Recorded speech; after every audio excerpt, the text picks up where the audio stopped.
क्या, हम भी चलते हैं। आरव को लगा ये सब इतना नॉर्मल नहीं था। उसने एक बार फिर से बाहर की तरफ देखा तो अब वो औरतें वहाँ नहीं थी। वो लोग भी बैग के स्टोर से निकलकर मॉल के बाकी के स्टोर में गए। शनाया को हर चीज पसंद आ रही थी। उसने बहुत सारा सामान खरीदा भी, लेकिन अदिति बस सारी चीजों को देख रही थी। उसका ऐसा नेचर नहीं था कि वो कुछ भी खरीद ले। शनाया को कॉस्मेटिक शॉप भी दिखा और वो अदिति को खींचते हुए वहाँ भी ले गई। आरव बोर हो रहा था पर वो उन्हें छोड़कर जा नहीं सकता था। वहाँ शनाया और अदिति को फिर से वो दोनों औरतें मिल गई। शनाया को देखते ही उन लोगों ने मुंह बना लिया। शनाया उनके पास जा रही थी, तभी अदिति ने उसका हाथ पकड़कर उसे समझाकर चुप रहने को कहा। फिर वो दोनों मेकअप का सामान देखने लगी। वो लोग सामान देख रहे थे, तभी अद्वैत के फोन पर राघव जी का कॉल आया। वो चुपके से स्टोर से बाहर आ गया। हाँ डैड, अदिति और उस आरव का कुछ हुआ अब तक? अद्वैत ने एक नजर आरव पर दौड़ाई। उसके चेहरे पर मुस्कुराहट आ गई। वो दोनों हमारे साथ आना तो नहीं चाहते थे, पर जैसा आपने कहा था मैंने वैसा ही किया और अदिति उसे हमारे साथ लेकर आ गई। अब आगे का प्लान मैं आज ही एग्जीक्यूट करने वाला हूँ, फिर आपको अपडेट करता हूँ।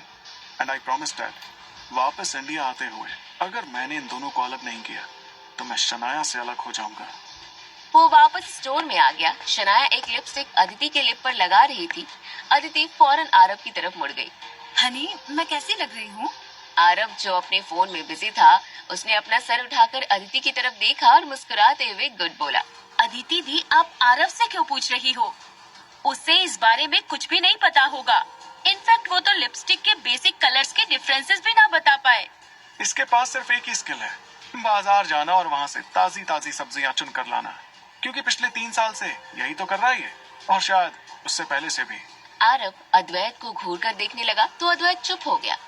अदिति ने लिपस्टिक को वापस से स्टोर में ही रख दिया और कहा कि उसे उसकी जरूरत नहीं है। शनाया ने अपने लिए तो लिपस्टिक ले लिया। काउंटर में बिल पे करने के बाद वो जैसे ही उन्हें अपने बैग में रखने वाली थी, वो हैरान हो गई। मेरा बैग! क्या हुआ शनाया? अदिति और अद्वैत ने उसके बैग को देखा जो फटा हुआ था। आरव को याद आया, उस औरत से टकराते वक्त शनाया का बैग नीचे गिर गया था। कहीं ये उन्हीं औरतों ने तो नहीं किया? ये उन्हीं लोगों की करतूत है, हमें जल्दी से उन्हें पकड़ना होगा। ये कहते हुए शनाया अदिति और अद्वैत के साथ बाहर की तरफ भागी। आरव उनके पीछे आ गया, लेकिन अलग अलग डायरेक्शन में थोड़ी दूर तक जाने के बाद भी उन्हें वो औरतें कहीं नहीं दिखी। वो लोग ज्यादा दूर नहीं गए होंगे। वो हमें दिख क्यों नहीं रहे? मैंने देखा था, वो लोग काफी पहले यहाँ से निकल गए थे। आई थिंक वो हमें नहीं मिलने वाले। शनाया को इस वक्त बहुत गुस्सा आ रहा था। उसने गुस्से से आरव को घूरते हुए देखा और अपना पूरा गुस्सा उस पर निकालते हुए बोली। तो तब तुम मेरा मुंह क्या देख रहे थे? जब वो यहाँ से निकल रहे थे तुमने बताया क्यों नहीं? तुम किसी काम के नहीं हो। पर मुझे कैसे पता होगा कि वो इतनी घटिया हरकत। तुम परेशान मत हो, हम में से किसी को नहीं पता था कि वो ऐसा कुछ कर सकते हैं। एक काम करते हैं, हम वापस से बैक स्टोर में जाते हैं और देखते हैं अगर कुछ हो पाता है तो। मुझे इसे खरीदे हुए 1 घंटा भी नहीं हुआ है और ये खराब हो गया। सिर्फ उन औरतों की वजह से मेरे लाख रुपए बर्बाद हो गए। अगर वो मेरे सामने आ जाए ना तो मैं उनको छोड़ूंगी नहीं। अद्वैत ने उसे गले से लगा लिया। कुछ देर तक वो किसी जिद्दी बच्चे की तरह गुस्सा करती रही। कुछ देर बाद वो लोग वापस से उस बैग स्टोर में आ गए और वो बैग मेंट कराने के लिए दे दिया। वो बैग उन्हें 7 दिन बाद मिलने वाला था। वहाँ होटल का एड्रेस देकर वो लोग बाहर में घूमने के लिए निकल गए। तभी अद्वैत के फोन पर इंटरनेशनल नंबर से कॉल आने लगा। ये देखकर अद्वैत के चेहरे पर डेविल स्माइल आ गई। टाइमिंग और जगह में मैं तुम्हें भेज रहा हूँ, बस कोई गड़बड़ नहीं होनी चाहिए। उस लेडी की फोटो तुम्हें मिल जाएगी और मैं भी उसके आसपास ही रहूंगा। कॉल पर बात कर अद्वैत ने सामने खड़ी अदिति की एक पिक्चर ली और उस नंबर पर सेंड कर दिया। Let's wait and watch Aarav, अब तुम्हारा ये कॉल्ड घर जमाई का रोल कैसे खत्म होता है। वो फिर से उन लोगों के साथ आ गया। अद्वैत का इस तरह बार बार गायब होना आरव नोटिस कर रहा था और ये बात उसे अद्वैत पर शक करने के लिए मजबूर कर रही थी। शनाया का मूड पूरी तरह से खराब था। वो टैक्सी करके फेमस स्ट्रीट्स में आ गए। वहाँ बहुत से कपड़े, शूज, कॉस्मेटिक एसेसरीज बहुत कम प्राइस और बहुत अच्छी क्वालिटी में अवेलेबल थी। इतना सारा सामान देखकर शनाया एक बार फिर से एक्टिव हो गई। अद्वैत और शनाया मिलकर बहुत सारी चीजें खरीद रहे थे और सारा सामान आरव को पकड़ाते जा रहे थे। अब तुम कौन सा स्ट्रीट रेकमेंड करोगे अद्वैत? मुझे एक इंटरेस्टिंग स्ट्रीट के बारे में पता है। वहाँ बहुत सारे एंशिएंट टेम्पल्स भी हैं। वहाँ स्टॉल्स हैं जो बहुत अच्छे एंटीक्स, कैलीग्राफी, पेंटिंग, ज्वेलरी रखते हैं। हम वहीं पर चलते हैं। अंधेरा होते होते वो लोग वहां पर पहुंचे। लोगों की भीड़ वहां बहुत ज्यादा थी। आरव शनाया और अद्वैत के पीछे पीछे सर्वेंट की तरह उनके बैग्स लेकर चल रहा था। रोड साइड में कुछ लोग स्नैक्स बेच रहे थे। शनाया को भूख लगी थी तो वो उसी तरफ चली गई। आरव, हम भी कुछ खाते हैं ना? तुम्हारे हाथ में बैग्स हैं तो मैं तुम्हें अपने हाथ से खिलाती हूँ। उन लोगों ने कुछ स्नैक्स ले लिया और आरव को अदिति प्यार से खिलाने लगी। उन्होंने देखा मंदिर के सामने कुछ लोग अपने करतब दिखा रहे थे, कुछ आग पर चल रहे थे।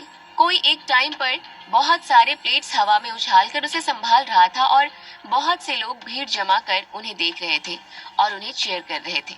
शनाया भी उन्हें खुशी से देखने लगी। अद्वैत ने शनाया को इम्प्रेस करने के लिए वहां उन लोगों को कुछ पैसे भी दे दिए। वहां बहुत लोगों की भीड़ थी और उसके हाथ में बहुत सारे बैग्स थे। वो वहां से थोड़ी दूर कम भीड़ भाड़ वाली जगह पर आ गया।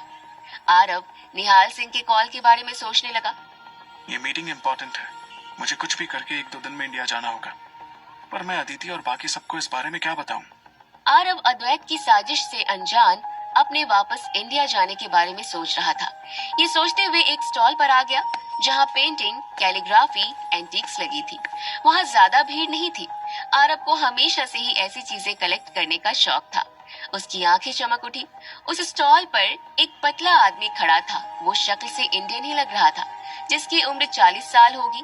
आरव उसकी तरफ चला गया। Sir, come and take a look. ये सारे आइटम्स ट्रेजर हैं। अगर इन्हें आप यहाँ से खरीद कर फिर से रीसेल भी करते हैं, तब भी आपको बहुत प्रॉफिट होगा। आरव को हंसी आने लगी। अगर ये सब इतने ही कीमती हैं, तो तुम्हें ये स्टॉल लगाने की क्या जरूरत पड़ गई? तुम खुद ही इन्हें ऑक्शन में ले जाओ।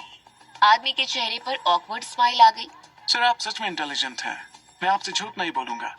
ये सब नकली आइटम्स हैं, लेकिन मेरे पास कुछ रियल ट्रेजर भी है। मैं आपको अभी दिखाता हूँ। आरव भी क्यूरियस होकर उसके सामान निकालने का वेट करने लगा। उसने झुककर अपने लकड़ी के बॉक्स में से एक बैग निकाला और उसे मिस्टीरियस तरीके से आरव की तरफ बढ़ा दिया। ये देखिए सर, रियल ट्रेजर। तुम इसे मुझसे दूर रखो। अगर ये गिरकर टूट गया तो मुझे ब्लेम मत करना। आरव को लग रहा था कि शायद वो आदमी जानबूझकर चीजों को आरव के पास लेकर आ रहा था ताकि वो आरव को ब्लैकमेल कर सके और उससे पैसे ऐंठ सके। आप घबराइए मत। मैं इसे छुपा इसलिए रहा हूँ क्योंकि मैं नहीं चाहता कोई इसे देखे। वो दुकानदार 2 कदम पीछे हट गया। उसने एक छोटा हांडा निकाला। ये एक यूनिक ट्रेजर है सर, जो प्राइसलेस है। ये मैंने लीगली हासिल नहीं किया है, बट आप खरीदना चाहेंगे तो मैं सस्ते दामों में बेच दूंगा। आरव ने वो सामान उठा लिया। कुछ देर तक उसे देखने के बाद आरव स्माइल करने लगा। वो फेक सामान था। इसका क्या रेट है? दुकानदार की आंखों में चमक आ गई।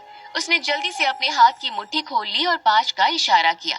फिर उसे लगा ये ज्यादा हो गया तो उसने 3 उंगलियों का इशारा किया। सर, आप एक एक्सपर्ट हैं। आप $3 लाख पे कर दीजिए, ये आपका हो जाएगा।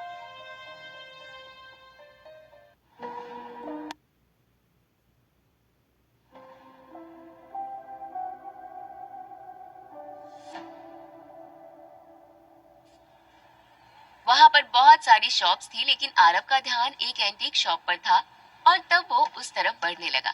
उसके पीछे पीछे अदिति भी जा रही थी और फिर शनाया और अद्वैत भी साथ में एंटीक शॉप के अंदर घुस गए। वहां पर बहुत सारी पुरानी चीज थी और उन्हें देखकर सब एनालाइज कर रहे थे। शनाया बहुत हैरान थी और तब उसने अद्वैत से कहा,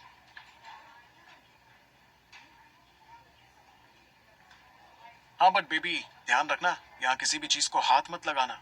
मैंने सुना है कि ये बहुत प्रेशियस रहती है, बिल्कुल तुम्हारी तरह। अद्वैत ने हंसते हुए कहा, जिसकी वजह से शनाया का चेहरा शर्म से लाल हो गया और तब वो आसपास की चीजें देखने लगी।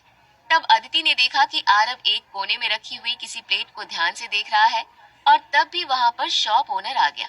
स्वागत है आप सबका पाटीदार एंटीक शॉप में। बताइए आज मैं आपकी क्या मदद कर सकता हूँ?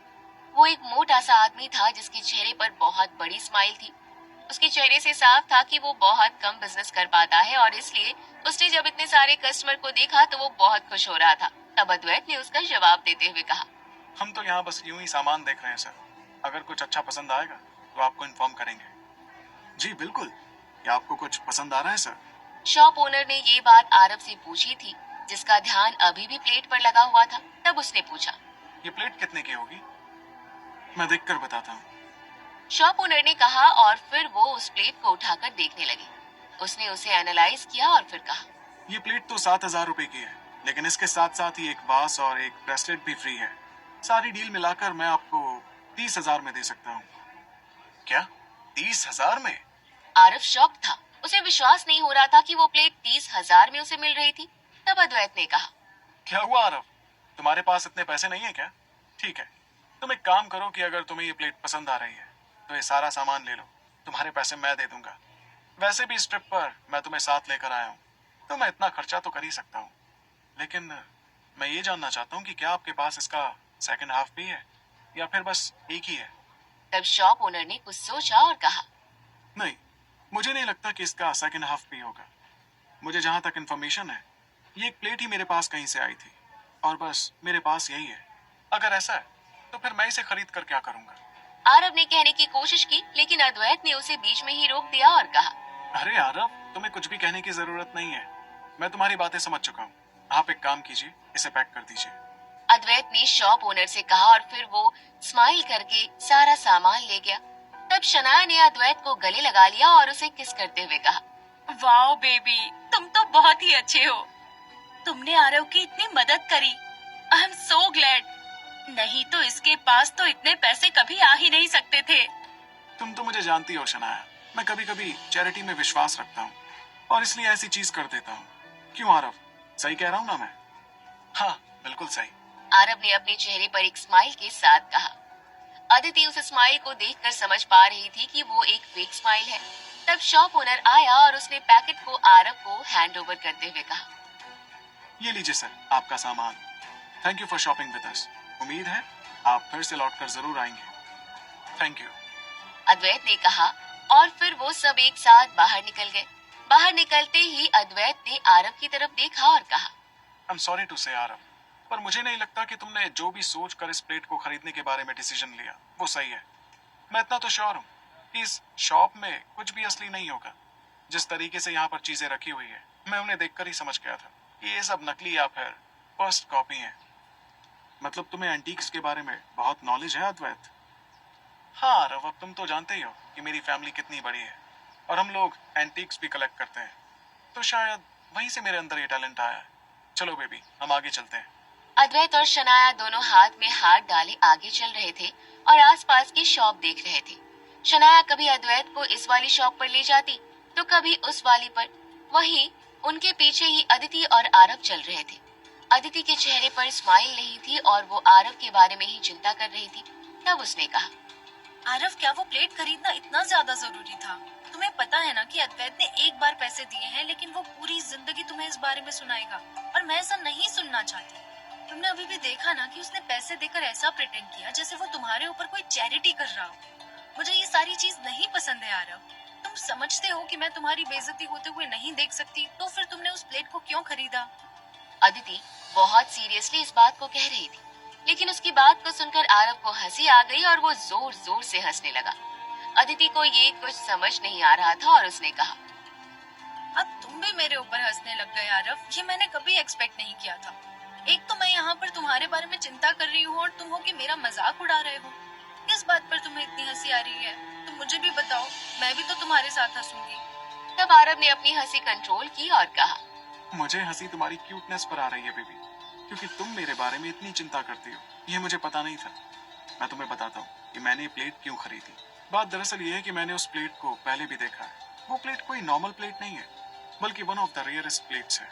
इस दुनिया में ऐसी सिर्फ 2 प्लेट बनी है और आई थिंक उस आदमी के पास उसका आधा हाफ नहीं था और ना ही उसके बारे में कोई इन्फॉर्मेशन थी। उसने इस प्लेट को 7,000 रुपए का बताया, लेकिन ये 7,000 की नहीं है। अगर असली में इसकी कीमत देखी जाए तो वो 7 करोड़ से भी ऊपर है।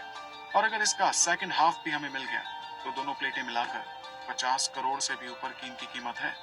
पर शायद उसे इस बारे में कुछ नहीं पता, इसलिए उसने आसानी से मुझे बेच दी। आरव ने कहा और उसकी बात सुनकर अदिति का मुंह खुला का खुला रह गया।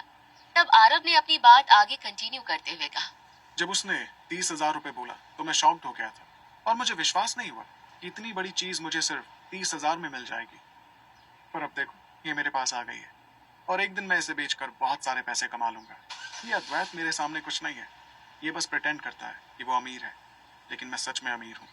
और मैं जिस दिन इस प्लेट से प्रॉफिट जनरेट करूंगा, उसके पैसे उसके मुंह पर फेंक कर मारूंगा।